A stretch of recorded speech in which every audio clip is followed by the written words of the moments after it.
Kuwait వచ్చిన తర్వాత కొన్ని సంవత్సరాలకి ఇంటికి వెళ్తే నన్ను అడిగే క్వశ్చన్లు ఎలా ఉన్నాయంటే, అక్కడ అన్నిటికీ మిషనేనంట.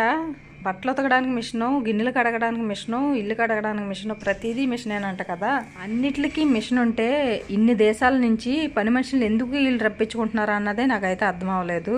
గత కొన్ని సంవత్సరాలుగా ఇక్కడ ఏం జరుగుతుంది, ఇక్కడ ఏం పని, ఇక్కడ ఏంటి, ఇక్కడ పరిస్థితి ఏంటి అని చాలామంది యూట్యూబ్ వీడియోలు తీసి పెట్టడం వల్ల ఇప్పుడు ఇంటికాడ ఉన్న వాళ్ళు కూడా ఇక్కడ ఏంటని ప్రతిదీ చూస్తున్నారు. ఒకవేళ ఆ వీడియోస్ కనుక పెట్టి ఉండకపోతే, ఒకవేళ ఇక్కడ నుంచి కనుక ఏ వీడియో కాల్ కానీ ఏ వీడియోస్ కానీ ఇంటికి వెళ్ళకపోతే ఏమనుకుంటారంటే, ఇక్కడి నుంచి వెళ్ళిన పని మనుషులకు కూడా ఆ మిషన్లే పని చేస్తాయంట, ఆ మిషన్లే అన్నం తినిపిస్తాయంట, ఆ మిషన్లే వండి పెడతాయంట, ఇక్కడి నుంచి వెళ్ళిన వాళ్ళు ఆ మిషన్లకు కాపలా కాయాలంట అని చెప్పి అయితే అనుకుంటారు.